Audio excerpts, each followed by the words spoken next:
대부분의 교회와 성도들이 실제적인 영적 삶에서 참패를 당하고 있습니다.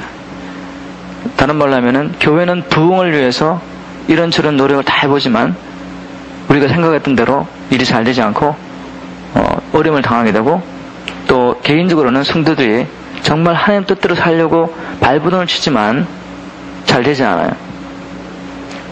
그래서 그 이유가 뭔가를 살펴보면은 우리가 우리의 그 신앙생활이 단순히 어떤 교리를 받아들이고 그 교리를 따라 살려는 것이 아니라 하나님 뜻대로 살려고 하는 우리를 방해하는 세력이 있고, 그래서 우리가 신앙생활하기 위해서는 영적 삶에 돌입하게 된다는 것을 머리로는 알고 있어요. 우리 성경을 통해서 우리가 육체 가운데 살지만 우리의 씨름은 혈과 육에 대한 것이 아니라 하늘에 있는 공중의 권세 잡은 자에 대한 것이다 하는 것을 알고 있어요.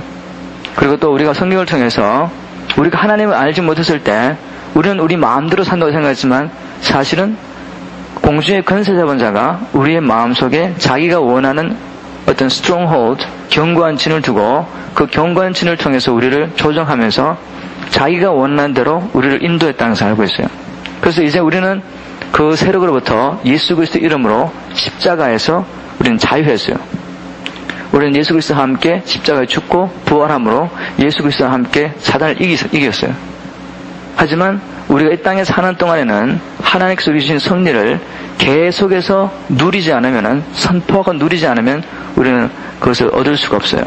예를 들면 하나님께서 이스라엘 백성들에게 가나안 땅을 주기로 약속했어요. 그건 하나님의 약속이었고 하나님께서 그렇게 말씀하셨기 때문에 그것은 이스라엘 백성의 것이었어요. 그런데 그것이 그냥 그들에게서 된 것이 아니라 그들이 애굽 땅에서 나와서 40년 동안 광야에서 하나님께 순종한 법을 배우고 또 하나님의 원리들을 하나님께서 모세를 통해 주신 계명을 통해서 배우고 그들이 직접 그 땅에 들어가서 하나님의 이름으로 싸워서 차지할 때만 누렸어요. 그 약속의 땅을. 똑같은 방법으로 우리가 이 땅에 사는 동안에는 하나님께서 주신 모든 약속들, 성경을 통해 주신 모든 약속들, 십자가에서 이루어놓은 그 승리를 그냥 가지는 게 아니에요. 우리가 그것을 믿고 우리가 선언하면서 누릴 때 우리의 것이 되는 겁니다.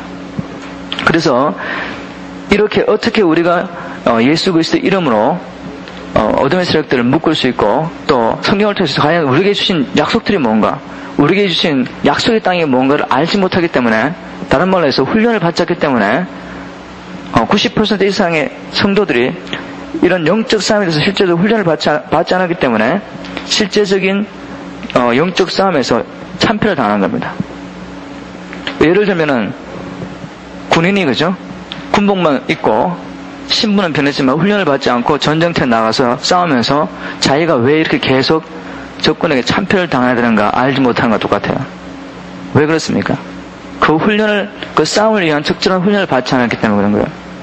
똑같은 이유에서 오늘날 교회와 또 개인적으로 우리가 영적 싸움에서 계속해서 질 수밖에 없는 것은 우리가 훈련을 받지 않았기 때문입니다. 제가 여러분들에게 한 가지 묻고 싶은 것은 그냥 저한테 답변할 필요 없어요. 자기가 한번 자기 스스로에게 물어보는 겁니다. 과연 나는 신앙생활이 단순한 어떤 교리를 배우고 그 교리를 따라 사는 것이 아니라 어둠의 세력과의 영적 싸움이라는 것을 믿고 있는지, 그것을 과연 믿고 있다면 이 영적 싸움에서 승리하기 위해서 내가 적절한 훈련을 받고 있는지, 만약 여러분들이 주님의 뜻대로 살려고 하면서 계속해서 그것이 잘 되지 않고 실패하고 있다면 많은 경우에 영적 삶에 대해서 영적인 지식이 없어요. 그냥 머리 지식은 있어요. 그러나 한 번도 우리의 무기에 대해서, 그 다음에 우리가 어떻게 하나님께 주신 근소 능력을 사용하는 데 대해서 훈련받지 못했어요. 또 우리의 적이 누구인지에 대해서도 배우지도 않았어요.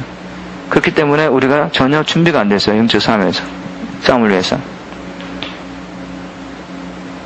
여러분들이 지금 스쿨 오브 인터세스에 들어오셨는데, 정보기도학교에 들어오셨는데, 제가 오늘의 그 제목이 신병 훈련 세우신 것을 환영합니다. 그렇게 말씀드렸습니다. 여러분들은 지금 이제 영적 싸움에 승리하기 위해서 훈련소에 입대하신 겁니다. 자, 그러면 이 중보기도학교를 통해서 어떤 훈련을 받을 수 있고 어떻게 준비될 수 있겠는가를 오늘 제가 말씀드리겠는데, 그 중보기도학교에서 어떤 일을 하는가에 대해서 말씀드리기 전에 먼저 이 우리나라에, 미국에 아니면 한국에 군대 훈련소에 딱 들어가면 무슨 일이 일어나는가 그걸 한번 상상해 보시고 제가 좀 도와드릴게요.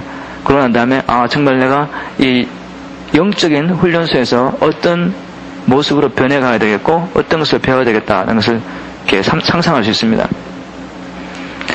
먼저 왜 우리가 훈련소에 들어가냐면은 저도 군대에 있으면서 3년 동안 병력을 마쳤는데 왜 우리가 훈련소에 들어가냐면은 실전을 대비해서 훈련받기 위해서 들어가요. 신병훈련소에 들어가면 처음에 하는 일이 머리를 다 밀고 그 다음에 우리가 입고 있던 이 사복을 일반인이 있는 옷을 다 벗어버리고 그 다음에 군복을 입게 돼요. 그리고 우리의 이름은 별로 중요하지 않고 한국에서는 저를 김영태라고 부르는데 군대에 들어가면 1328, 5338 이렇게 부릅니다. 군번을 주는 겁니다. 저는 아직도 그 군번을 잊어보잖아요. 그게 제 번호였으니까 제 아이디 넘버였어요. 새로운 신분에 대한 아이덴티티를 주는 겁니다. 그런데 문제는 이렇게 옷을 갈아입고 또 새 옷, 군복을 입고 머리도 깎고 겉으로는 좀 모양이 변한 것 같은데 제 속에는 여전히 민간에 대한 사고방식이 꽉 차 있어요. 이제 저는 군인이에요. 누가 봐도 겉으로 보기엔 군인인데 신분은 변화돼서 분명히 저는 이제 민간인이 아니고 1328, 5338이에요. 그런데 제 속은 여전히 옛날 사고방식이 가득해 있는 겁니다. 그래서 뭐가 필요합니까? 군인으로 되기 위해서 군사훈련을 받아요. 군사훈련을 통해서 이제까지 세상의 사고방식들을 다 변화시켜가지고 이제 군인으로서 갖춰야 할 정신교육과 또한 군사교육을 받게 됩니다. 그러고 난 다음에 무기를 지급받고 그 다음에 그 무기를 어떻게 사용하는가를 배우게 돼요. 그 다음 또 우리 적이 누군가를 배우기 시작합니다. 제게 지급받은 그 병기들만 배우는 것이 아니라 적은 어떤 화력을 가지고 있는가. 그러면서 적이 사용하는 총과 우리가 사는 총을 비교하면서 우리가 얼마나 좋은가 이렇게 배우게 돼요. 그래서 우리는 적도 배우고 우리도 배우고 적이 사용하는 무기들도 배우고 우리도 배우게 되는데 여기서 많은 것들을 배울 수 있어요. 영적으로 우리 예수 그리스도를 영접할 때 어떤 일이 일어납니까? 첫 번째 우리 신분의 변화가 일어나요. 우리는 이제 더 이상 사단의 자식이 아니고 세상에 속한 사람이 아니라 하나님께 속한 사람이고 우리는 하나님의 자녀라는 새로운 신분을 받게 돼요.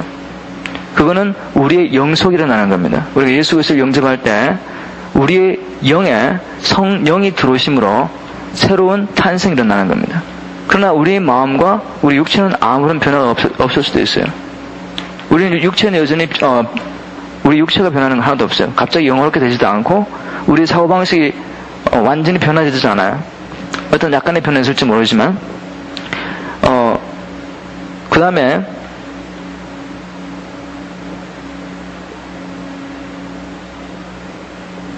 신병학교에 들어가면은 훈련소에 들어가면은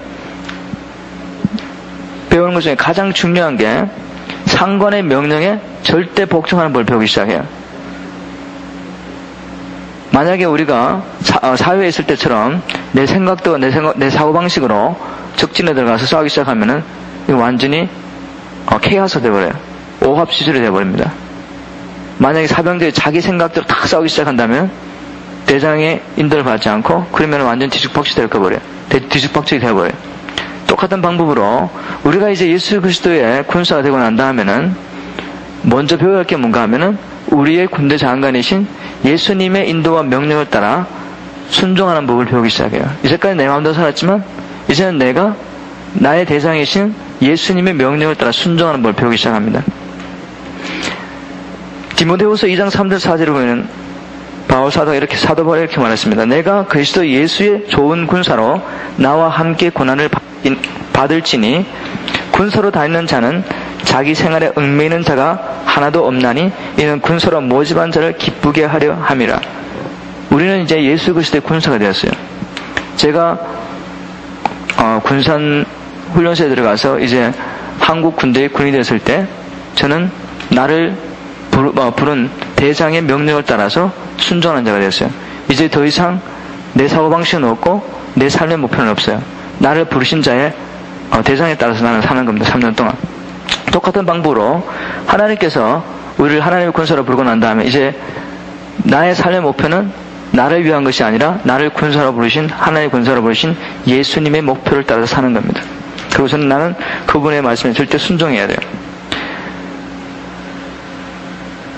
그리고 뭐라 하는지 모르겠어요. 그리고 우리가 훈련을 받으면서 한 가지 큰 것을 기대하게 되는데, 자, 왜 사람들이 그 위에 있는 장군이 이제 신병을 소집해가서 훈련소에 집어넣죠. 그 훈련소에 집어넣어서 뭘 기대하겠어요? 변화를 기대해, 변화를. 이제 너는 이제 사회인이 아니고 군인이야. 그 3개월 훈련을 통해서 변화를 요구하는 겁니다. 첫째, 외모의 변화를 한다고 그랬죠? 군복을 갈아입고, 머리를 깎고, 그 다음에 군사훈련을 통해서, 교육을 통해서 사고방식이 변화돼요. 사회인의 사고방식이 아니라 군인의 사고방식. 그 다음에 삶의 목표가 틀려버려요. 최소한 3년 동안은 나의 인생의 목표는 없는 겁니다. 그런 것처럼 우리도 이제 훈련을 통해서 이런 변화를 우리는 기대합니다. 중보기도학교에서 여러분들 훈련 받는 것을 통해서 이런 변화가 일어나야 돼요. 그런데 우리는 좀 반대로 합니다. 사회 군대에서는 외모부터 시작해서 속으로 변화되지만 우리는 속에서부터 변화해서 밖으로 변화돼야 돼요. 우리 속이 변하지 않으면 열매가 좋게 나타나지 않기 때문에.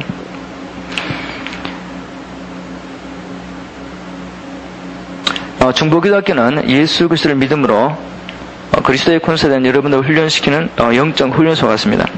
만일 우리가 훈련을 통해 영적 싸움을 위해 준비만 된다면 우리는 우리의 삶 속에 실제적으로 영적 싸움을 접할 때 오히려 평강을 유지하게 됩니다. 여러분들 훈련받고 준비가 되면은 영적 싸움을 두려워하지 않아요. 준비가 됐어요. 왜냐하면 우리의 승리는 이미 예수 그리스도 안에서 보장되어 있고 우리가 해야 할 일은 바로 그 승리를 주장하며 누리는 것이기 때문입니다. 세상의 싸움과는 틀려요. 우리의 싸움은 승리를 위한 싸움이 아니라 우리에게 이미 주어진 승리를 어떻게 하면 누리며 우리에게 주신 권세와 능력을 행사하느냐에 달렸어요. 그렇기 때문에 우리에게는 평강이 있을 수 있습니다. 우리 싸움은 일단 승리는 보장되었고 우리는 어떻게 그 승리를 누리는지 알기 때문에.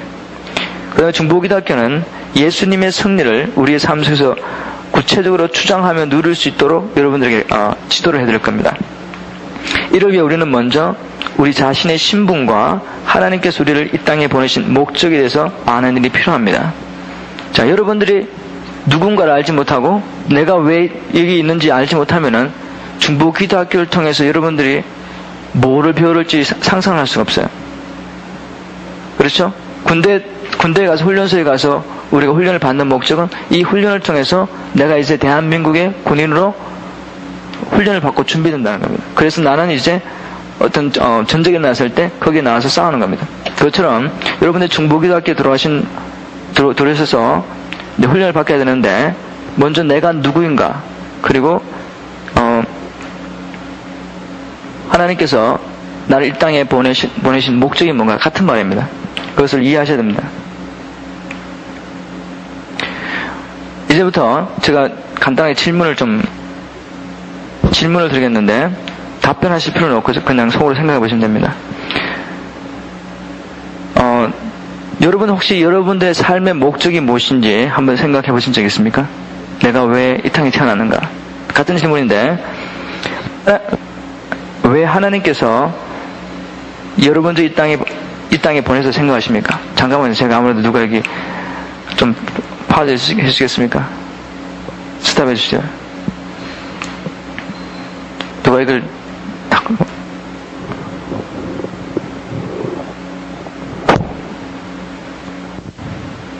죄송합니다. 이제 지금부터 우리가 누구인가를 한번 살펴보도록 하겠습니다. 예수 그리스도에 있는 우리가 누구인가, 그리고 하나님께서 우리를 창조하신 목적이 뭔가, 여러 가지로 많이 이해할 수 있겠지만 하나님께서 우리를 창조하신 목적에 대해서 오늘은 에베소서 5장 25절 27절 말씀을 배경으로 한번 살펴보도록 하겠습니다. 에베소서 5장에 나타난 우리의 신분은 예수 그리스도의 신부로 하나님께서 우리를 창조하셨어요. 그래서 오늘은 우리가 예수 그리스도의 신부로 창조되었다는 여기에 초점을 맞춰서 하나님께서 우리를 이 땅에 보내신 목적, 그리고 하나님께서 우리를 이 땅에 있는 동안에 우리를 통해서 어떤 일을 이루기 원하시고 어떻게 우리를 준비시키기 원하시는지 한번 살펴보도록 하겠습니다. 만약 우리가 예수님의 신부라면은 하나님께서 우리에게 무엇을 원하시겠어요? 제가 예수님의 신부입니다. 그럼 예수님께서 내게 가장 원하는 게 뭘까요? 아마 나와 사랑의 교제를 나누는 걸 겁니다. 저는 제 아내를 사랑하기 때문에 결혼할 때 내가 원하는 어떤 나의 목적을 이루기 위해서 사용하려고 제 아내와 결혼하지 않았어요. 사랑하기 때문에 교제하려고. 똑같은 이유에서 우리 예수님, 우리를 통해 일시키는 게 하나님의 예수님의 최대 목적 아니셔요. 예수님 우리와 사랑의 교제를 나누기를 원하십니다. 신부이기 때문에 사랑의 교제를 나누고 또 그 사랑하는 신부와 함께 자기의 하는 일을 나누기를 원하셔요. 그래서 일에다가 너무 포커스를 맞추면 안 돼요. 우리 예수님은 우리가 바쁘게 일하는 것보다는 먼저 예수님께 와서 교제하기를 원해요. 사랑의 교제를 나누고 내가 예수님의 뜻도 알지 못하면서 밖에 나가서 어떤 일을 내 열심을 하기보다는 예수님 발 앞에 와서 무릎 꿇고 기도하면서 교제하면서 예수님이 자연스럽게 내가 지금 너를 통해서 이런 일을 하기를 원한다 보여줄 때 그 일에 동참하기를 원하십니다. 자, 첫째 그래서 예수님은 우리와 사랑의 깊은 교제를 나누기 원하시고 또 예수님은 우리가 예수님의 신부이기 때문에 예수님의 나라가 임했을 때 우리와 함께 예수님의 나라를 통치하기를 원하셔요. 이거 굉장히 중요한 겁니다.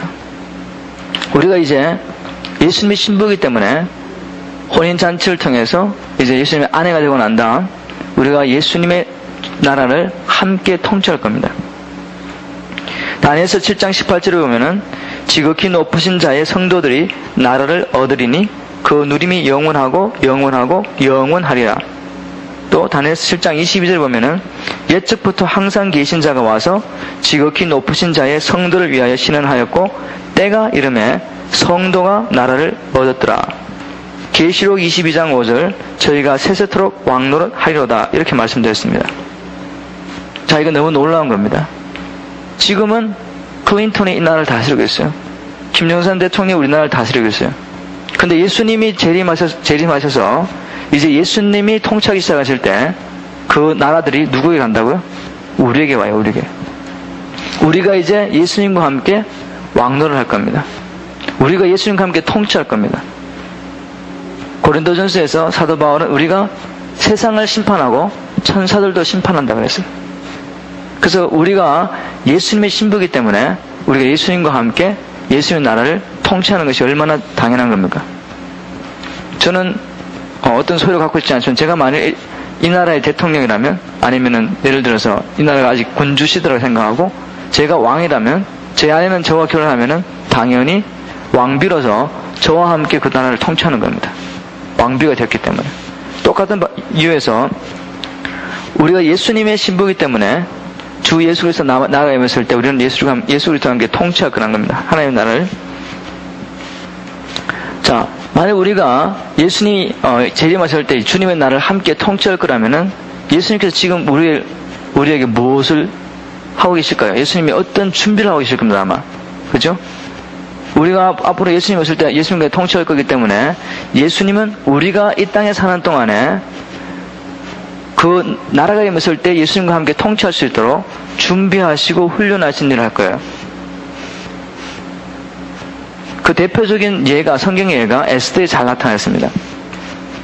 에스더는 왕비가 되어 아수에로 왕과 함께 페르시아 왕국을 다스리기 전에 먼저 내시의 손을 통해서 12달 동안 몸을 정결케 하며 준비하는 기간이 필요했습니다. 그거 기억하시죠? 에스더에 보면은 왕비를 얻기 위해서 온 나라의 처녀들을 다 모아서 한 4시가 몇 개월 동안의 준비 기간을 통해서 그 사람을 준비시켜요. 그러고 난 다음에 왕에게 프레젠트합니다. 왕에게 데려가요. 똑같은 방법으로 우리가 지금 예수님의 신부로서 준비되고 있는데 예수님께서는 하나님 나라를 우리가 함께 통치할 수 있도록 우리를 훈련시키고 준비시키고 계세요. 우리가 앞으로 왕비가 될 거기 때문에.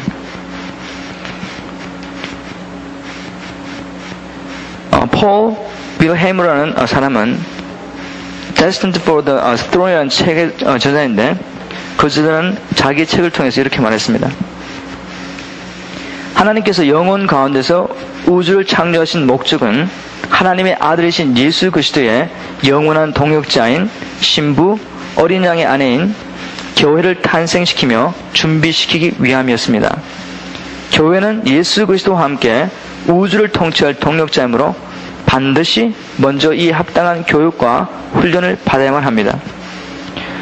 요한계시록 3장 21절에 보좌는 이기는 자를 위한 것이므로 교회는 혼인잔치 후에 그리스도와 함께 그의 왕국을 다스릴 것을 기대하며 영적 싸움과 또한 어둠의 세력을 정벌 것에 대해 배워야 합니다. 제가 계시록에 대해서는 잘 모르지만 한 가지 확실한 것은 우리가 이제 공중으로 들림 받아서 혼인잔치에 참여하고 예수 그리스도와 함께 다시 이 땅에 와서 1000년 동안 왕노를 하려는 것은 우리가 확실히 알 수 있어요. 그때를 위해서 하나님께서 지금 우리를 준비시키고 계시다는 겁니다. 이 세상은 바로 그리스도와 함께 그의 왕국을 다스릴 교회를 훈련시키기 위해 마련한 훈련장입니다.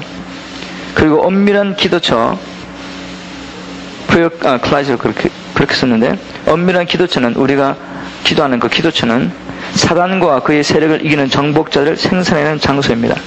제가 쉽게 말씀드리면은, 이제 여러분들이 정말 기도로서 하나님을 섬기기 원하시면은, 여러분들 집이나 아니면은 어떤 적당한 곳에 여러분들 언제든지 기도하기 원할 때 가서 기도할 수 있는 장소가 필요해요. 그래서 영어로는 prayer closet을 부르고, 저는 그냥 엄밀한 기도처럼 했는데, 거기서 기도하면서 여러 가지 기도 형태가 있는데, 특별히 중보 기도적 하는 기도 형태는 전투적인 기도죠, 그죠? 그런 기도 전투를 통해서 우리는 하나님께서 우리에게 주신 건수와 능력을 사용하면서 영적 싸움을 하는 법을 배우기 시작하는 겁니다. 그래서 이 저자는 말하기를 엄밀한 기도처는 사단과 그의 세력을 이기는 정복자들을 생산하는 장소입니다. 그렇게 말했습니다. 계속해서 제가 그분이 쓴 것을 한번 읽어보도록 하겠습니다. 이미 교회는 예수 그리스도와 함께 부활했을 뿐만 아니라 또한 영으로는 예수 그리스도와 함께 보좌에 앉은 바 되었습니다. 그리고 교회는 기도와 믿음의 무기를 사용함을 통해 이 세상에서의 힘의 균형을 유지하는 일에 이미 쓰임을 받고 있습니다. 교회의 연약함과 실수와 완전하지 못함에도 불구하고 어두운 세상과 사회의 양심을 밝히는 빛으로서 강력한 힘을 발휘하고 있습니다. 교회가 그렇다는 겁니다. 만일 이 세상에 교회가 존재하지 않는다면 벌써 이 세상은 완전히 사단의 왕국으로 변했을 것입니다. 자, 이 말 무슨 말인지 이해하시겠습니까? 지금 사단이 자기가 부르는 어둠의 영들과 함께 이 땅을 차지하고 있어요. 근데 이 땅이 아직은 완전히 어둠의 나라로 변하지 않았어요. 왜냐하면 교회가 존재하면서 그 어둠의 세력과 싸우고 있기 때문에. 우리가 교회가 넘어지고 쓰러지지만 그러나 전체를 볼 때 만일 이 지구상에 교회가 존재하지 않는다면 아마 정말로 사단의 세력들이 가득 차고, 그래서 아마 이 세상은 완전 그 악으로 말미암아 파괴됐을 거예요. 그러나 여전히 교회가 예수 그리스도의 이름의 권세를 사용하고 있기 때문에 어둠의 세력이 완전히 이 땅을 정복하지는 못했어요. 그 말을 하는 겁니다, 지금. 이런 이유로 해서 우리는 믿지 않는 사람들이나 아니면 믿음에서 떨어지고 있는 형제나 자매를 위해 기도할 때 응답이 된다고 결코 낙심하거나 아니면 중도에 포기해서는 안 됩니다. 자, 우리 교회가 이렇게 능력을 행사하고 있고 눈에 보이지 않지만 어둠의 세력에게 향해서 그렇게 강력한 존재로 존재하기 때문에 우리가 믿지 않는 자나 믿음에 떨어진 자를 위해서 기도할 때 눈에 보이지 않는다고 해서 그 결과가 지금 당장 포기하지 말라는 겁니다. 우리는 믿음으로 우리의 근서 능력을 사용하고 있어요, 지금. 기도함을 통해 우리는 예수 그리스도 안에서 받은 우리의 건설을 구체적으로 사용하고 있는 것입니다. 건설을 사용할 때 능력이 나타나고 있습니다. 자, 건설을 사용할 때 능력이 나타나요. 우리 지난번에 오신 부흥 목사님도 말씀하셨지만, 만약 우리가 교통 순경을 일어나면은 우리가 이제 그 교통 경찰관의 옷을 입고 있어요. 그거는 건세입니다, 건세. 우리가 그냥 걸어 다닐 때는 아무런 건세가 나타나지 않아요. 그러나 그 교통 경찰관이 도로에 나가서 손을 딱 들면은 차가 다 서요. 능력이 나타나는 겁니다. 갑자기 차들이 다 서버렸어요. 왜? 건설을 사용하기 때문에 능력이 나타나는 겁니다. 똑같은 방법으로 우리에게 다 건설을 주셨어요. 하나님께서 예수 그리스도의 안에 있으므로 하나님의 자녀가 되는 건설을 주셨어요. 그래서 우리는 예수 그리스도 하나님 나라의 대표자라서 우리가 믿음으로 건설을 사용할 때 하나님 나라의 능력이 나타나는 겁니다. 우리는 기도를 통해서 그렇게 능력을 나타낼 수 있다는 겁니다. 근세를 사용함으로.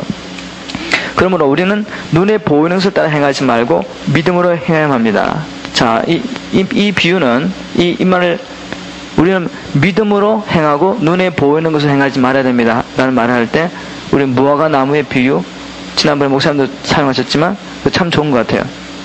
예수님께서 무화과 나무를 명하여서 너는 앞으로 아무런 열매를 맺지 못할 것이다. 그렇게 말했을 때 바로 그때부터 무화과 나무는 마르기 시작했어요. 뿌리부터. 그러나 주위에 있는 사람들이 눈으로 볼 때 무화과 나무는 아무런 일도 일어나지 않았어요. 그래서 우리가 만일 눈에 보이는 것을 판단한다면 예수님께서 그렇게 말씀하셨는데 아무 일도 일어나지 않고 있지 않느냐 그렇게 말할 수 있어요. 그러나 하나님 우리 말씀하시기를 믿음으로 행하고 눈에 보이는 것을 행하지 말라 그랬어요. 눈에 보이지 않았지만 무화과 나무는 뿌리부터 마르기 시작했어요. 근데 시간이 지나니까 그것이 겉으로 드러났어요. 그러나 역사는 언제 시작되었습니까? 명할 때 이미 시작되었어요. 오늘도 제가 전화를 받았는데 어떤 분이 자기 가정을 위해서 계속해서 기도하고 있었어요. 한국에 가신 분인데 그 부부는 다 주님 안에 들어왔는데 부모님들은 여전히 원불교 그리고 유교에 완전히 파묻혀 계셨어요. 근데 하시는 말씀이 겉으로 보기에는 아무런 일은 일어나지 않습니다. 그렇게 말하더라고요. 자기 가정을 위해서 기도하는데 또 병든 자를 위해서 기도하는데 병이 더 악화되는 것 같고 부모님의 마음이 더 강팍하게 되는 것 같고 그런 말씀을 하시더라고요. 그래서 이제 그때 제가 이 말씀을 나눴어요. 눈에 보이는 것을 판단하지 마십시오. 믿음은 눈에 보이는 것을 판단하는 것이 아니라 하나님께서 우리에게 근세를 주셨고 우리가 기도할 때 하나님 응답하신다고 했습니다. 구원받지 못하는 자를 위해서 기도하는 것은 항상 하나님 기뻐하시는 일이에요. 그래서 끝까지 계속해서 기도합시다. 그런데 오늘 전화가 왔는데 이제 역사가 일어나기 시작했어요. 부모님들이 원불교 하는 부모님들이 그렇게 크게 전도를 한 것도 아닌데 갑자기 자기 집에 있는 원불교 모든 글들과 그런 걸 다 떼버리고 교회에 나가기 시작했어요. 그러면서 간증을 하더라고요. 그래서 저도 굉장히 챌린지를 받고 정말 우리가 눈에 보이는 것을 판단한다면 우리는 분명히 낙심하고 기도를 포기했어야 되는데 믿음으로 계속해서 기도하면서 우리는 몰랐지만 하나님께서는 그 사람의 심령 속에 삶 속에 이미 역사하고 계셨어요. 그게 어떤 때는 더 강팍하게 나타날 수도 있어요. 우리가 기대하는 것 반대로 나타날 수도 있다고요. 제가 더 많은 얘기를 하지 않겠습니다. 그래서 우리는 믿지 않는 자를 위해서 그리고 믿음에서 떨어진 자를 위해서 기도할 때 낙심하지 마시고 끝까지 기도하십시오. 우리가 기도함으로 근세를 사용하고 있고 그러면 능력은 나타나게 되어 있어요. 자, 제가 계속해서 피거하이머의 말을 계속해서 한번 읽어보겠습니다. 예수님은 교회로 하여금 사단을 이기게 하기 위해 죄 없으신 인간의 몸으로 이 땅에 오셔서 사단을 이겼었다고 했습니다. 그리고 교회의 머리이신 주님께서는 그 성리를 몸된 교회에게 주시고 그 성리를 함께 누리도록 하셨다라고 또한 말씀하셨습니다. 그는 또한 말하기를 기도는 하나님께 무언가를 해달라고 보채는 것이 아니라 예수 그리스도의 성리를 선포하며 누리는 것이라고 했습니다. 예수님은 갈보리 십자가 위에서 사단의 모든 세력을 파괴하시고 그 권세와 능력을 신부인 교회에게 위임하시고 우리로 하여금 주님의 성리를 선포하며 누리도록 하신 것입니다. 다 맞죠? 그죠? 성경적입니다. 그리스도의 신부인 교회는 그리스도의 권세와 능력을 대행하는 대리인 것입니다. 문제는 그리스도의 신부인 교회가 주님께서 우리에게 맡겨주신 의무에 대해 알지 못하고 있다는 것입니다. 다시 말해서 그리스도의 대리인으로서 그의 권세와 능력을 이 세상에서 대행하는 일에 대해서 알지 못하고 있어요. 다시 말하면은 만일 이 미국을 대표하는 대사관을 다른 나라에 보냈는데 그 대사관이 자기가 얻은 만큼의 능력을 행사할 수 있는 일을 알지 못하는 겁니다. 그리고 자기가 지금 어떤 한 개인으로서 있는 것이 아니라 미국이라는 이 나라의 대표로서 있다는 것을 알지 못하고 있어요. 그럴 때 어떻게 하겠어요? 그것처럼 우리가 많은 성도들이 우리는 하나님의 나라는 눈에 보이지 않지만 실제적으로 하나님의 나라의 대표로 지금 이 땅에 살고 있는 겁니다. 근데 우리가 그 하나님 나라의 능력과 권세에서 알지 못하고 있어요. 그래서 우리가 대리인으로서 물려받은 권세를 사용하지 못하고 있는 겁니다. 대부분의 성도들이 거듭난 후에 그들이 해야 할 일이 무엇인지에 대해 전혀 교육을 받지 못하고 있습니다. 자, 비유로 말하면 이런 겁니다. 여러분들이 어떤 새로운 직장에 취직을 했어요. 그러면서 그 직장 안에서 어떤 분야에 대해서 자리를 맡았습니다. 그런데 자기가 해야 할 일이 뭔지를 몰라요. 그럼 어떻게 하겠어요? 아무것도 못하고 그냥 가만히 쳐다보고 있는 겁니다. 아니면은 자기 임의대로 막 일하다가 자기가 해야 할 일이 뭔지를 모르고 하다가 자기 권한 이상으로 잘못 사용하든지 아니면 오히려 일을 망치게 돼요. 근데 또 이런 일들이 교회에서 일어나고 있다는 겁니다. 우리는 분명히 하나님 나라 대사로 여기 이 땅에 살고 있는데 우리가 해야 할 일이 뭔지를 모르고 있어요. 그리고 우리에게 위임한 근세와 능력이 뭔지를 모르고 있어요. 그래서 이런 무지한 가운데서 교회에서 자기 임의로 자기 생각대로 세상의 지혜로 어떤 일을 하려고 하면은 결국 어떻게 됩니까? 결국 하나님의 일을 망치게 되는 겁니다. 하나님의 일을 방해하는 자로 발견되는 겁니다. 자, 이제까지 우리는 그리스도의 신부로 지음을 받았으며 우리가 예수님 안에서 예수님의 신부임으로 장차 주의 나라가 임할 때 우리의 신랑이신 예수님과 함께 그 나라를 통치할 것이라는 것에 대해 살펴보았습니다. 그리고 하나님께서는 예수님과 함께 하나님의 나라를 통치할 우리를 이 세상이라는 훈련 도장을 통해서 준비시키시고 훈련시키시기를 원한다는 말씀을 드렸습니다. 자, 그러면 우리가 예수님의 신부로서 갖춰야 할 준비 중에 가장 중요한 것이 뭘까요? 자, 여러분들 신부입니다. 그럼 하나님께서 여러분들 뭐를 준비시키겠어요? 자, 결혼하기 전에 신부가 남편에게 줄 수 있는 것이 뭘까요? 제일 귀중한 선물은 아마 순결함과 거룩함일 거예요. 자, 우리 하나님께서는 성령님께서는 우리 안에 거하시면서 우리를 예수 그리스도의 신부로 단장하고 계십니다. 제가 조금 전에 말씀드렸지만 다시 한번 강조하고 싶은 것은 신부에게서 가장 중요한 것은 순결함과 거룩함입니다. 성령님은 우리를 주름 잡힌 것이나 점도 티도 없이 거룩하고 순결한 신부로 우리를 단장하셔서 혼인잔치에 우리를 예수님께 드리기를 원하셔요. 에베소서 4장 17절에서 5장 10절은 성도들이 그리스도의 신부로서 어떻게 거룩하고 순결한 삶을 살 수 있는지에 대한 구체적인 방침들이 적혀 있습니다. 다 살펴볼 수 없기 때문에 중요한 것만 골라서 제가 살펴보도록 하겠습니다. 좀 시간이 걸리겠지만 이게 좀 중요한 말씀이니까 제가 한번 쭉 읽어보도록 하겠습니다. 한번 찾아보시겠습니까? 에베소 4장 17절부터 5장 10절까지 다 찾으신 줄 알고 제가 읽어보겠습니다. 그러므로 내가 이것을 말하며 주 안에서 증거하노니 이제부터는 이방인이 그 마음에 흠망한 것으로 행함같이 너희는 행하지 말라. 지금 바울 사도가 에베소 교회에게 너희들이 예수 그리스도의 신부로서 어떻게 살아야 된다는 것을 지금 강한 의지로 증거하노니 이렇게 말씀하시면서 강한 의지로 말하고 있습니다. 저희 총명이 어두워지고 저희 가운데 있는 무지함과 저희 마음이 굳어짐으로 말미암아 하나님의 생명에서 떠났도다. 누가요? 이방인들. 그 마음이 허망해진 이방인들처럼 행하지 말라고 하면서 그 이방인들 어떻게 사는가 말하는 겁니다. 저희가 강강 없는 자 되어 자신을 방탕에 방임하여 모든 더러운 것을 욕심으로 행하되 오직 너희는 그리스도를 이같이 배우지 아니하였느니라.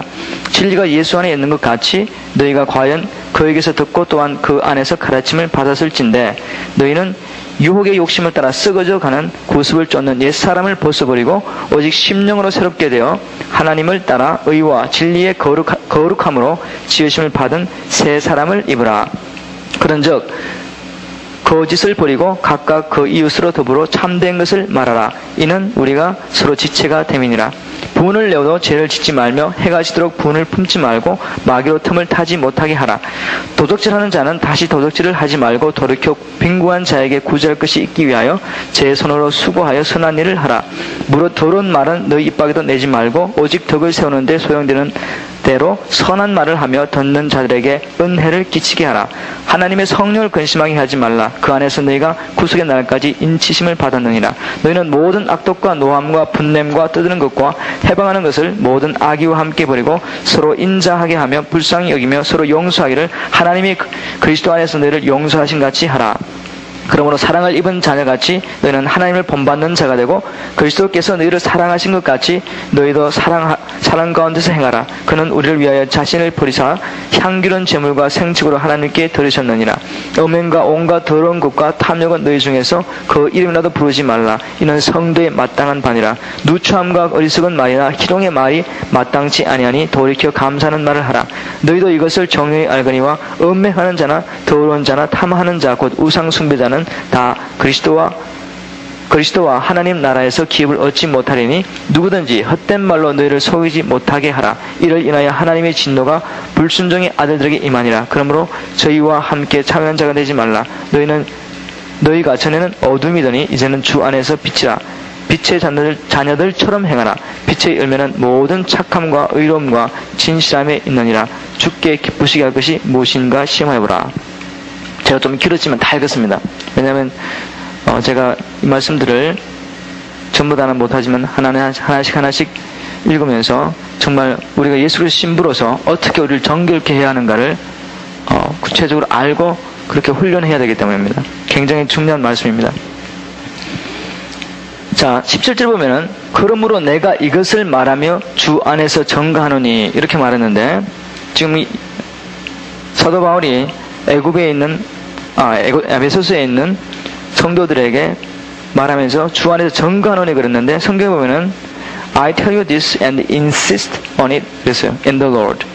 근데 insist라는 말을 찾아보니까 주장하다 또 다른 말은 강요하다 이런 말이 있습니다. 그래서 그냥 말하는 정도가 아니라 강한 어조로 지금 말하는 겁니다. 자, 마치 아수에로 왕의 내신 헤게가 왕비 후보생들이었던 아리따운 처녀들을 모아서 그들이 왕 앞에 나아가기 전에 몸을 정결케 하는 작업으로서 이런저런 일을 지시했어요. 지금 여러분들 기억하십니까? 에스더에 보면은 왕비들 후보생들을 모아가지고 내시에 맡겨놓은 그 내시가 정결케 하는 그 작업을 하는데 지시했어요. 이렇게 뭐는 먹고 뭐는 먹지 말고 뭐 향료를 어떻게 사용하고 그런 걸 지시했어요.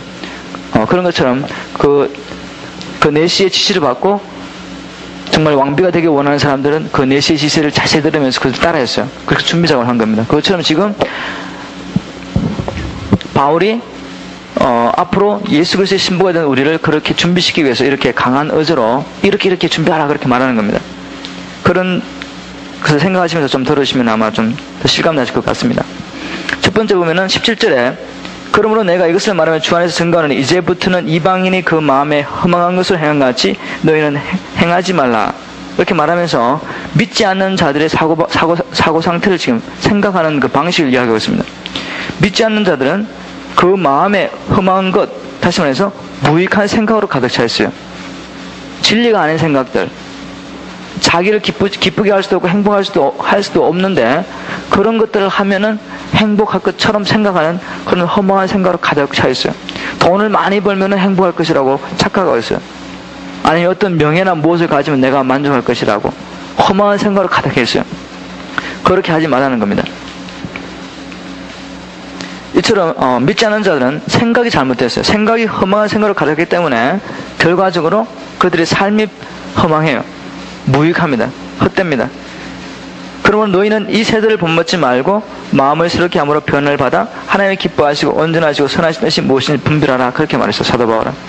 이방인들의 허망한 생각대로 살지 말고 마음을 새롭게 하라고 했어요. 사도 바울은 고린도후서 10장 4, 5절을 통해서 이렇게 말씀했습니다. 우리가 육체에서 행하나 육체대로 싸우지 아니하노니 우리의 싸우는 병기는 육체에 속하는 것이 아니요 오직 하나님 앞에서 견고한 진을 파하는 강력이라.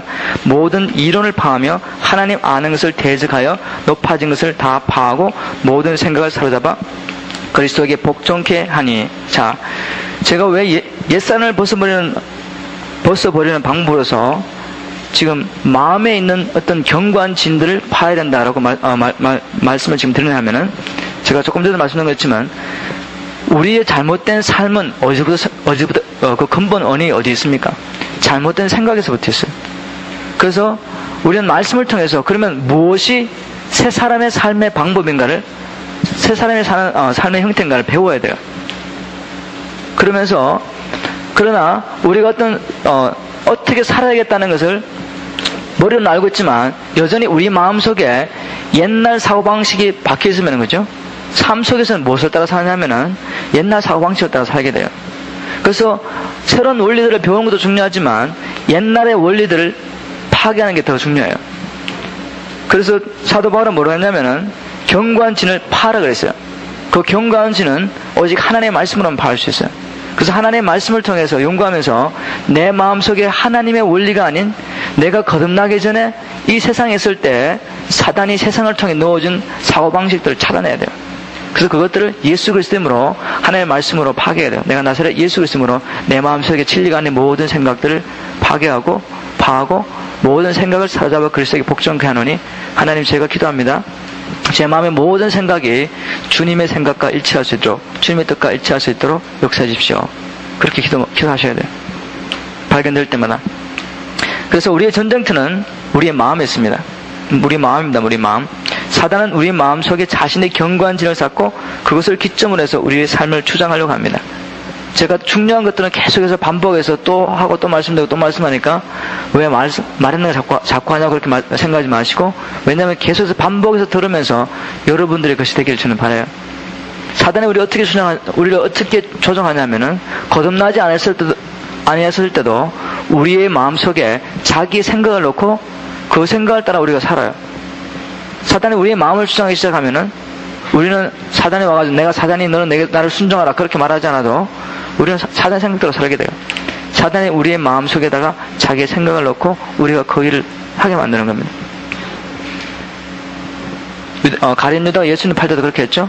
사단이 가룟 유다의 마음속에 자기의 생각을 넣었더니 그런 말이 했어요. 그 생각을 분별하지 못하고 파괴하지 못하니까 어떻게 했어요?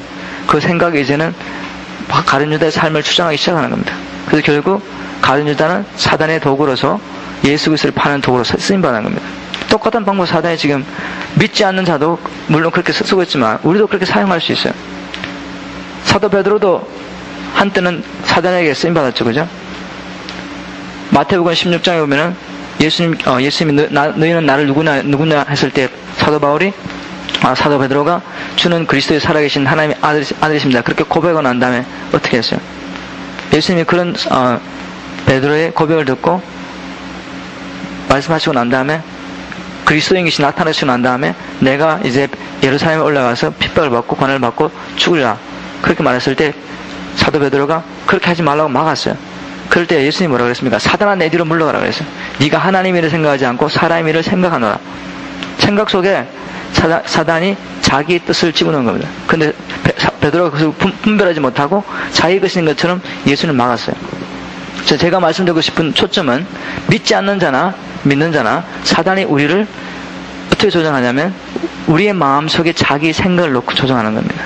그래서 여러분들이 거듭났고 하나님의 자녀가 됐지만 여러분들 삶을 정말 하나님이 기뻐하신 뜻대로 스케줄 짜지 않으시고 그냥 무의미하게 잡지를 본다든지 신문을 본다든지 TV를 본다든지 비디오를 보면서 한번 하루에 한 2-3시간을 보내보십시오.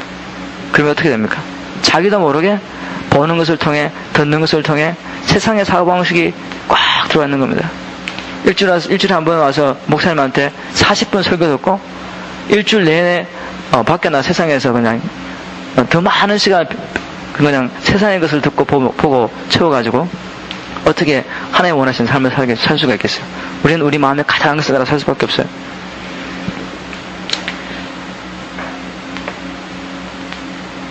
자,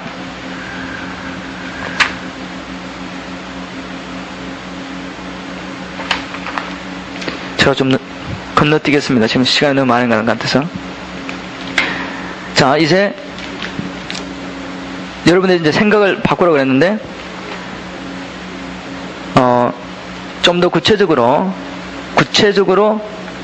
하나하나 우리를 예산을 벗어버리는 것들에 대해서 한번 말씀을 해보도록 하겠습니다.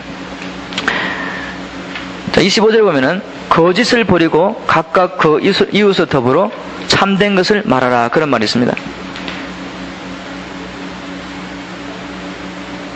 옛사람을 벗어버리고 새 사람을 입는 구체적인 방법으로서 진리를 말하는 겁니다. 진리를. 제가 아까 조금 전에 말씀드리다가 이제 계속해서 이어지는 건데, 우리가 참된 것을 말하려면 먼저 무엇을 해야 됩니까? 참된 진리를 우리 마음속에 쌓아야 합니다.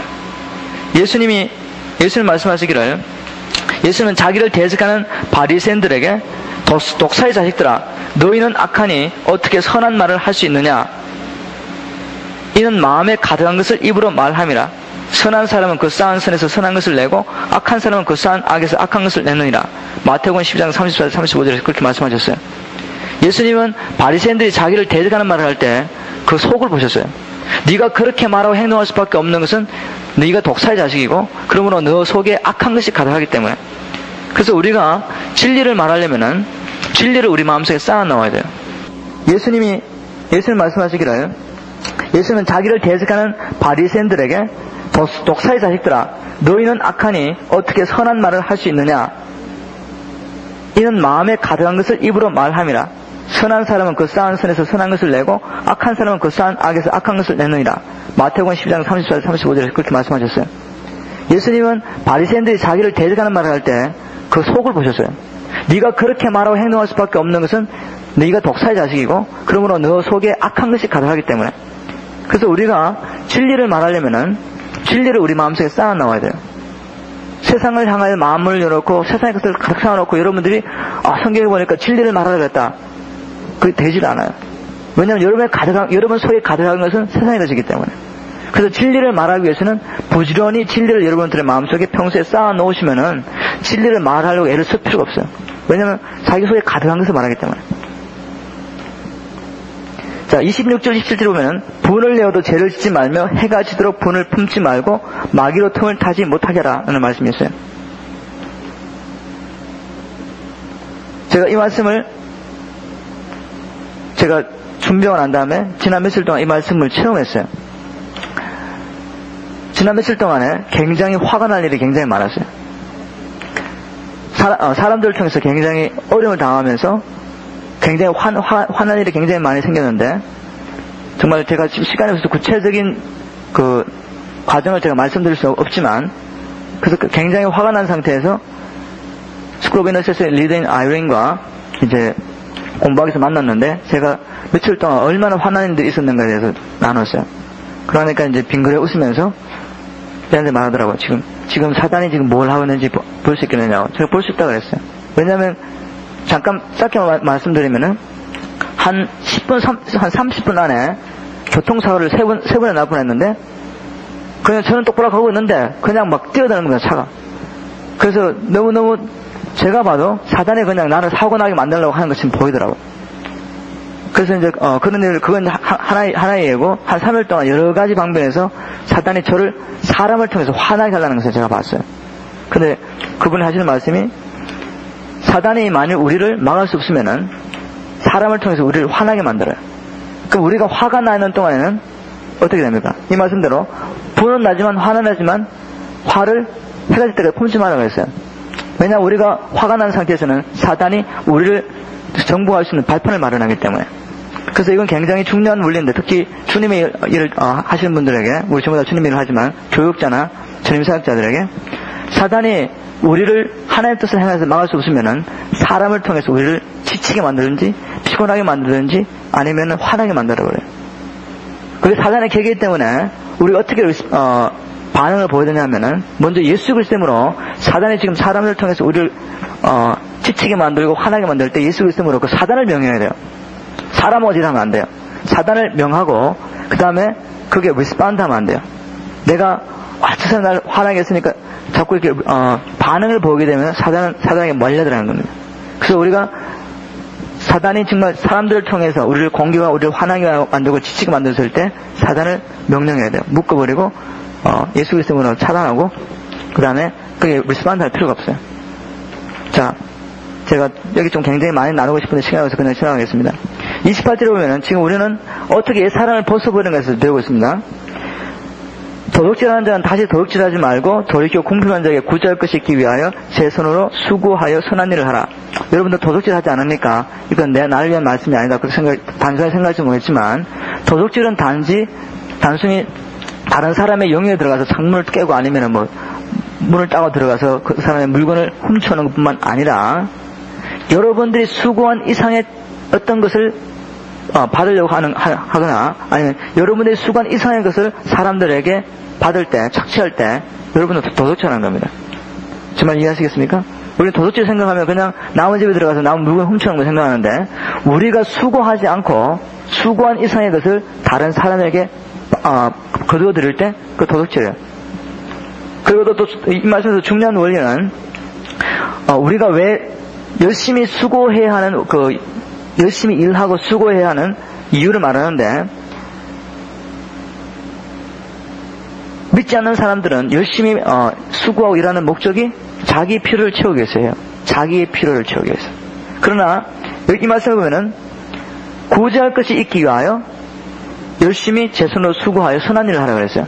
다시 말해서 믿는 자와 믿지 않는 자의 차이는 믿는 자는 나의 필요뿐만 아니라 다른 사람의 필요를 채워주기 위해서 우리 열심히 수고하는 겁니다. 그래서 우리는 우리의 필요뿐만 아니라 다른 사람의 필요를 생각해야 돼요. 그게 이제 여러분들이 정말 예산을 벌써 그리고 새 사람을 따라 사는 구체적인 방법입니다. 또 29절에 보면은 무릇 더러운 말은 너희 입 밖에도 내지 말고 오직 덕을 세우는 데 소용되는 선한 말을 하여 듣는 자에게 은혜를 끼치게 하라. 굉장히 중요한 겁니다. 우리가 왜 말을 하느냐? 우리가 대화를 시작하는 목적이 여기 있어요. 뭐라 그랬어요? 덕을 세우기 위해서 하라 그랬어요. 덕을 세우는 일이 아니면 하지 마라 그랬어요.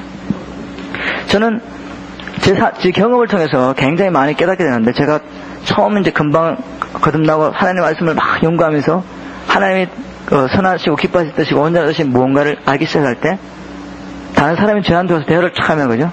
대화를 하면은 제가 분석하는 겁니다. 제 사람들은 하나님이 가르쳐 있는 말씀을 가지고 탁 분석해가지고 이 사람이 이렇게 말하고 이렇게 행동하고 이런 일이 이 사람에게 일어나는 것은 바로 이렇게 때문이다. 딱 분석하는 거예요. 그래서 진리의 말씀을 가지고 당신이 이렇게 어려움을 겪고 있는 것은 바로 이렇게 잘못됐기 때문입니다. 말은 맞죠, 그죠? 성경을 말했으니까. 근데 결과적으로 보면은 그 사람이 상처를 입더라고요. 그래서 제가 경험을 통해서 배우는 게 뭔가 하면은 내가 진리를 말하더라도 그 목적이 단지 지식을 전달하는 데 있지 않고 그 사람 이 말을 통해서 그 사람을 격려하고 세워주고 덕을 세워야 되겠구나 하는 걸 굉장히 깨달았어요. 그래서 저는 요즘 다른 사람하고 카운슬링하고 전화할 때 하나님 제가 진리를 말하면서도 이 사람을 이해하고 이 사람이 왜 이렇게밖에 행동할 수 없었던 것을 제가 이해하면서 결국 내가 하는 말을 통해서 이 사람을 격려해주고 또한 진리를 말하면서 격려해주고 세워주고 덕을 세울 수 있게 해주십시오. 왜냐하면 그게 우리가 옛 사람을 버리고 새 사람을 따라 사는 방법이니까요. 하나님의 신부로서 우리 삶을 바꿔가는 방법이에요. 그래서 여러분들 성경에 보면은 고린도전서 8장 1절에 지식은 교만하게 하며 사랑은 덕을 세우나니라고 말했어요. 비록 우리가 하는 말이 진리라고 할지라도 상대방을 세워줄 목적으로 사랑으로 하지 않는 모든 말은 우리의 교만함을 드러내요. 그래서 결국 우리는 대화를 통해서 그 사람과 나의 관계를 다 무너버려요. 그 사람도 상처 있게 만들고 나도 말 잘못해가지고 진리를 말했지만 방법이 틀려가지고 또 덕을 세우려고 하지 않았기 때문에 단지 지식을 전달하려고 했기 때문에 결국 나의 교만함만 드러나게 됐어요. 그래서 우리는 이제 옛사람을 벌써 버리고 새사람을 입는 것 중에 말에 대한 얘기가 굉장히 많이 나와요. 그래서 우리는 무슨 말을 하더라도 정말 내가 이 말을 해서 듣는 그 사람을 세울 수 있는가 생각하면서 하나님의 지혜와 은혜를 구하면서 해야 될 줄 믿습니다. 30절에 보면은 하나님의 성령을 근심하지 말게 하라. 하나님의 성령을 근심케 하지 말라는 말씀이 있는데 여러분들 안에 거하시는 성령님은 인격이십니다. 인격. 그분은 우리의 주님으로서 우리와 함께 동거하십니다. 우리가 우리의 삶 속에서 그분의 임재하심과 주권을 무시하고 우리의 임의로 행동할 때 성령님은 우리 안에서 근심하십니다. 그게 뭔가 하면 그죠? 여러분들이 결혼하고 난 다음에 남편하고 아내하고 같이 살면서 여러분들이 다 아내라고 생각하고 남편이 그 집안의 가장이에요. 하나님에게 주신 머리예요. 그런데 그 남편을 완전히 무시해버리고 모든 사건들을 자기 이미지로 결정해서 자기 이미지로 처리해버려요. 그럼 어떻게 되겠어요? 남편이 상심 있는 겁니다. 내가 가장인데 아내가 나하고 대화를 하지 않고 자기 마음대로 결정해버려요. 똑같아요. 지금 여러분들 안에 예수님이 성령으로 거하십니다. 그러면 여러분들이 신랑이 되세요. 근데 여러분들이 범사의 그분을 신랑으로 주권을 인정하지 않아요. 그럼 어떻게 하겠어요? 성령이 근심하십니다. 그 다음에 31절. 너희는 모든 악독과 노함과 분냄과 뜯는 것과 회방하는 것을 모든 악의와 함께 버리고 라는 말이 있어요. 자, 이런 것을 버리는 것이 새 사람을 입는 방법인데, 악독이 뭔가 하면은 영어로는 비루니스예요. 다른 사람을 용납하지 못하고 용서하지 못함으로 생긴 마음 깊은 곳에 쓴 뿌리입니다. 우리 모두 다 이런 문제 갖고 있어요. 다른 사람이 우리 마음을 아프게 할 때 쓴뿌리가 생기게 당연하지 않습니까? 근데 하나님 이걸 버리라고 말씀하십니다. 왜요? 그 사람을 위해서? 나를 아프게 하는 사람을 위해서? 아니, 신부인 나를 정결케 하고 순결하게 하기 위해서. 우리가 선뿌리를 가지고 있는 동안 어떻게 돼요? 다른 사람을 용납하지 용서하지 못하기 때문에 그 사람이 잘못했어요. 하지만 하나님 말씀하기를 내가 너를 위해서 말하노니 그 선뿌리를 버려라. 왜냐하면 그 선뿌리를 가지고 있는 동안에 사단이 발판을 가지고 너를 괴롭힐 것이기 때문에. 우리가 영적으로 죽어가요. 하나님과 교제할 수 없어요. 하나님의 뜻을 분별할 수도 없어요. 마음이 강팍하기 시작해요. 왜? 선뿌리 때문에. 그래서 우리를 위해서, 그 사람을 위해서가 아니라 궁극적으로 사랑하는 신분 우리를 위해서 그 선뿌리를 버리라고 합니다. 악독을 버리고 떠드는 것, 영어로는 noisy, quarrel, and violent fight가 있어요. 다시 말해서 교회 안에서 목소리를 높여서 의견 충돌하며 싸우는 걸 말하는 겁니다. 그건 가지 말라는 겁니다. 그건 다 육체의 일이고 사단의 기뻐하는 일이에요. 그건 옛날에 너희들이 세상에 있을 때 했던 일이고 너희는 이제 예수 그리스도의 신부라서 거룩함과 순결함을 쫓아가는 자로서 그런 것들을 버리라고 말합니다. 그 다음에 해방하는 것, 중상 모략하는 걸 말합니다. 이런 것들을 다 버리라고 말합니다. 사도 바울은 갈라디아서 5장에서 육체의 열매에 대해서 말하면서 육체의 열매는 현저하니 그렇게 말하면서 그 중에 분쟁과 시기와 분냄과 당을 짓는 것과 분리하는 일을 포함시켰어요. 분쟁과 시기와 분냄과 당을 짓는 것, 해방하는 것, 떠드는 것, 이거는 사도 바울의 말에 현저한 육체이라고 했어요. 성령의 열매와는 완전히 반대되는 육체이라고 했어요. 그렇게 말해서 너무 충격적인 말을 합니다. 이런 일을 행하는 자들은 하나님의 나라를 유업으로 받을 수 없다 그랬어요. 천국에 갈 수 없다는 말입니다. 다시 말해서 이런 일을 습관적으로 행하는 사람들, 그들의 삶의 패턴이 이런 일을 하는 사람들, 교회를 나누고 분리하게 하고 당을 짓고 분쟁하게 하며 중상모략하고 떠들게 하는, 분쟁을 일으키는 이런 일을 습관적으로 하는 사람은 하나님 나라에 속하지도 않았다고 그렇게 말해요. 그래서 얼마나 심각한 일인지 모릅니다. 우리도 잘못하면, 우리가 경계하지 않으면은 사단이 교회 안에 둔, 교회 안에 심어둔 그런 사람들에게 요동당하기 쉬워요. 그래서 조심해야 됩니다. 그런 일을 벗어버리라 그렇게 말합니다. 이런 모든 것을 버리고 그 다음에 소극적인 자세, 적극적인 자세에서 나가는데 대신 32절에 서로 인자하게 하며 불쌍히 여기며 서로 용서하기를 하나님이 그리스도 안에서 너희를 용서하신 같이 하라. 좀 적극적이죠, 그죠? 이제는 또 구체적으로 사랑을 표현하라는 겁니다. 이처럼 새 사람을 입는 삶은 예수님이 보여준 삶의 모본을 따라가는 삶입니다. 예수님께서 우리를 용서하고 사랑하신 것처럼 그렇게 살아라 그랬죠? 자, 문제는 우리는 이것이 진리인 줄 아는데 힘든다는 겁니다. 우리 삶에서 그렇게 하기가. 근데 문제는 또 우리가 할 수 없다고 그것을 인정할 때까지 하나님이 기다리십니다. 여러분들 아마 이제 진리를 깨달았으니까 이것을 프랙티스 하려고 한번 해보려고 애를 쓸 겁니다. 근데 우리는 모두 다 할 수 없다는 걸 깨닫게 돼요. 바로 그때가 주님 앞에 나아가서 주님, 나는 할 수 없습니다. 그러나 주님 그렇게 말씀하시니까 나는 하기를 원합니다. 그렇게 우리를 내어드릴 때 이제 하나님께서는 우리 안에 자기 형상을 이루어 가십니다. 그래, 너는 할 수 없어. 이제 내가 할 거야. 그러면서 하나님께서 우리를 완전히 소유하셔가지고 우리를 통해서 그 일을 하시는 겁니다. 내 안에 계신 예수 그리스도가 나를 통해서 살게 해야지 내가 그 일을 하려고 하면 우리는 실패해요. 저는 그 원리를 깨닫지 못했을 때 한 2, 3년 동안 이것도 훈련이었어요. 하나님. 머리로는 나는 할 수 없고 주님이 하셔야 된다. 머리는 알았지만 그걸 영적으로 깨닫기까지는 제가 체험을 통해서밖에 배울 수가 없었어요. 머리는 다 알고 있었지만 체험을 통해서 하나님이 이렇게 하라고 했었는데 하려고 애를 쓰고 노력하고 했지만 계속 실패할 수밖에 없어요. 그러나 하나님께서 그 사건을 통해서 정말 내가 할 수 없다는 것을 깨닫게 하시고 또 반면으로는 어떻게 성령이 나를 통해서 사는가를 가르쳐 주셨어요. 그래서 이거는 말로는 우리가 배울 수가 없고 정말 여러분의 주님을 사랑함으로 하나님의 말씀대로 살려고 애를 쓸 때 하나님께서 정말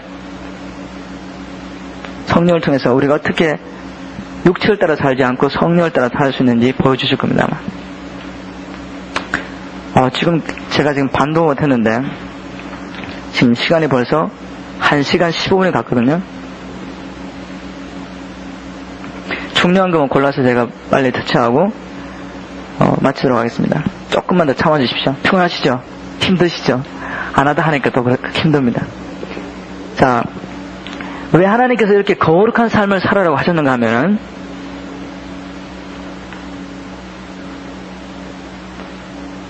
첫 번째로 우리 로마서에 보면은 죄송합니다. 베드로전서에 보면은 하나님이 거룩하시니 너희도 거룩하라는 말씀이 있습니다. 자, 하나님께서 우리에게 거룩하라고 말씀하실 때 우리가 할 수 없는 일을 하라고 하시지 않으셔요. 여러분들 사랑하는 자녀에게 여러분 자녀한테 할 수 없는 일을 주면서 하라고 그렇게 하시겠어요? 그거 할 수 있고 그렇게 하면 그게 유익하기 때문에 두 가지 이유가 분명해요. 할 수 있고 그 다음에 그렇게 할 때 내게 유익하기 때문에 하라는 겁니다. 이 말씀 꼭 기억하십시오. 하나님의 성경을 통해서 뭐를 하라 하지 마라 그렇게 말할 때는 하라 그럴 때는 내가 할 수 있어요. 불가능한 걸 시키지 않으셔요. 그리고 할 때 내게 유익하기 때문에 그걸 꼭 기억하시고 거룩함을 힘쓰십시오. 그리고 사실은 이것은 또한 자연스러운 일인지도 모릅니다. 왜냐하면 우리는 옛날에는 돌 감람나무에 접붙여 있었어요. 다시 말해서 아담과 연합해 있었어요. 아담과 연합해 있는 동안에는 사단의 종으로 있는 동안에는 아무리 거룩한 삶이 뭔가를 성경을 통해서 배우고 살려고 해도 살 수가 없어요. 그건 도저히 불가능한 일입니다. 왜 그래요? 돌 감람나무가 참 감람나무 맺으려고 하는 거 똑같아요. 왜 우리가 할 수 있느냐면 우리는 돌 감람나무에서 떨어져 나와서 참 감람나무이신 예수 그리스도의 접붙임을 받았어요. 그래서 우리는 근본이 좋은 나무에 붙어 있는 겁니다, 지금. 그래서 할 수 있다는 겁니다. 그리고 그게 당연한 것이고 또 주님께서 우리에게 거룩한 삶을 살아가고 가시는 것은 거룩한 삶은 영적 싸움을 할 때 우리의 보호막이 돼요. 지금 우리는 영적 전쟁을 기도를 배우면서 지금 거룩한 삶에 대해서 배우고 있어요. 왜 거룩한 삶에 중보 기도자가 기도 전투를 할 때 필요한가? 거룩한 삶은 우리의 보호막이에요. 야고보서 4장 7절을 보면은 그런즉 너희는 하나님께 순복할지어다 마귀를 대적하라 그리하면 너희를 피하리라. 마귀를 대적하고 우리가 마귀를 대적할 때 마귀가 피할 것이라고 말하기 전에 먼저 너희는 하나님께 순복하라는 말이 있어요. 여러분들 하나님께 순종하고 있지 않으면은 아무리 사단을 대적해도 사단이 피하지도 않아요. 아마 이상할 겁니다. 왜 내가 사단에게 명했는데 일어나지 않을까? 오히려 공격을 받고 당할까? 여러분들은 하나님의 보호하심 속에 밖에 있어요. 왜냐하면 거룩한 삶에 실패했기 때문에. 구체적인 예를 성경에서 든다면 이스라엘 백성들이 하나님을 떠나서 우상 숭배를 할 때 어떻게 했어요? 하나님께서 이방 민족을 격동해서 이스라엘 민족을 종으로 삼게 해버렸어요. 그러나 하나님께서 이스라엘 백성이 하나님께 돌아와서 하나님께 순종하고 하나님만 섬길 때는 이스라엘 백성의 수가 비록 적고 약했지만 하나님이 그들의 보호막이 됐기 때문에 큰 연합군도 이스라엘 백성을 당할 수 없었어요. 똑같은 원리입니다. 거룩한 생활, 하나님께 순종하는 삶, 이것은 영적 삶에 있어서 가장 필요한 우리에게 보호막이에요. 그걸 꼭 기억하십시오. 만약 우리가 거룩하고 순결한 삶을 산다면 악한 것이 전혀 손대지 못해요. 그게 하나님의 약속입니다.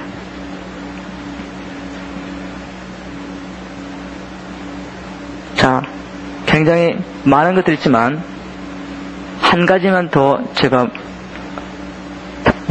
말씀을 드리고 넘어가야 되겠습니다. 자, 시련, 우리가 믿음의 삶을 살 때 시련과 고난을 피할 수가 없어요.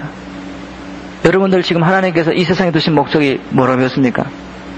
하나님께서 우리 이 세상을 통해 이 세상에 있는 동안에 예수 그리스도의 신부로서 예수 그리스도와 함께 하나님의 나라를 통치할 자로서 훈련시키는 도장입니다. 이 세상은. 다시 말해서 신병들이 훈련소에 들어가면은 뭐를 기대해요, 신병들은? 우리 신병들 알아요. 야, 고생 직사하겠다. 고생하는 겁니다. 어려움을 당하는 겁니다. 세상에서는, 사회에 있을 때는 한 번도 당하지 못하는 고생을 하기 시작해요. 저는 훈련을 6월 말 7월에 받았어요. 훈련 중에 하나가 물을 안 주는 겁니다. 훈련을 받으면서. 그러면서 마지막에 주는데 소금물을 줘요. 그리고 밖에 나가지고 한겨울에 땅을 파고 거기서 세수도 안 하고 밥은 날라주면서 거기서 먹고 사는 훈련도 했고, 하루 종일 걷는 훈련도 했어요. 40km 배낭을 주고. 왜 그렇게 고된 훈련을 합니까?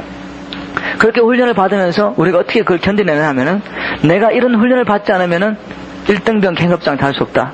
나는 군인이 될 수 없다. 내가 이 훈련을 마치지 못하면 나는 군인이 될 수가 없어요. 내가 이제 훈련을 마치면 영광선 대한민국의 1등병이 될 것이다. 저는 훈련 받고 1등병이라고 얼마나 기분 좋았는지 몰랐어요. 나가보니까 제일 꼴찌인데, 쫄병인데, 맨날 터지는 쫄병인데. 그래도 훈련 받고 이걸 탁 하니까, 야, 이제 나는 대한민국에 남아가 됐구나. 그걸 깨달았어요.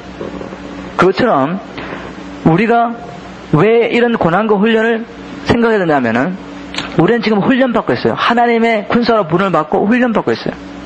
거기다 이 고난은 피할 수가 없어요. 그런데 중요한 것은, 제가 아까 조금 전에 말씀드린 것처럼, 어떻게 훈련병이 그 고난을 이길 수 있느냐? 영광을 바라보는 거예요, 영광을. 꼴난 영광이지만 1등병 계급장 타는 그 영광을 바라보면서 참는 거예요. 견뎌내는 겁니다. 똑같은 이유에서 우리 성도들도 앞에 있을 영광을 바라보면서 그 시련을 이해해야 돼요. 여러분들은 시련에 대해서 어떠한 선입견을 갖고 있습니까? 이제 성경적인 성경적으로 시련이 왜 우리에게 오며 왜 우리에게 유익하며 우리는 어떤 면에서 그것을 기대하고 있어야 돼요. 우리가 훈련소에 들어갈 때 신병이 고난과 시련을 기대하는 것처럼 우리는 지금 고난과 시련을 기대해야 돼요. 성경에서는 야고보서 1장 2절 4절을 통해서 내 형제들아 너희가 여러 가지 시험을 만나거든 온전히 기쁘게 여기라. 이는 그 이유는 너희 믿음의 시련이 영어로는 테스트라고 말했어요. 테스트가 인내를 만들어내는 줄 너희가 알미라. 인내를 온전히 이루라. 이는 너희로 온전하고 구비하여 조금도 부족함이 없게 하려 함이라. 그렇게 말했고, 히브리서 6장 13절에는 저가 아브라함이 이같이 오래 참아 약속을 받았느니라. 너에게 인내가 필요하면 너희가 하나님의 뜻을 행한 후에 약속을 받기 위함이라. 히브리서 10장 36절. 이 말씀을 통해서 종합해서 보면은 왜 시련이 우리에게 오느냐? 하나님 말씀하시기를 하나님께서 우리에게 약속을 주셨어요. 그 약속을 받기 위해서는 하나님의 약속을 받는 유일한 길은 믿음밖에 없어요. 그 믿음을 우리에게 심어주기 위해서, 하나님께서 주시기 위해서 우리에게 시련을 주시는 겁니다. 하나님께서 아브라함에게 75세 때에 아들을 주기로 약속하셨는데 25년이라는 인내의 시간을 통해서 아브라함에게 믿음을 불어일으켜 주셨어요. 그래서 믿음이 준비됐을 때 하나님은 주신 겁니다. 이처럼 우리 성도들이 고난을 당하고 어려움을 당하는데 하나님 말씀하십니다. 기쁘게 여기라. 왜? 이제 하나님이 약속하신 축복을 받을 시간이 되었어요.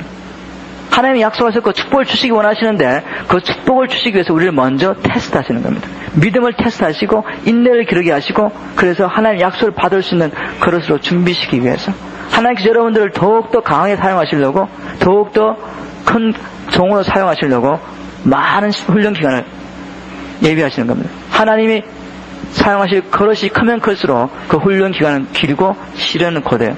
그러나 우리는 기뻐할 수 있어요. 하나님 압니다. 주님께서 이 시련을 통해서 나를 준비하시고 구비하시고 조금도 부족할 게 없도록 예비하셔서 나를 귀한 것으로 사용하실 줄 믿습니다. 그러면서 기뻐할 수 있어요. 제가 1등병 기급장 다크를 바라보면서 인내한 것처럼 영광을 바라보면서 인내할 수 있어요.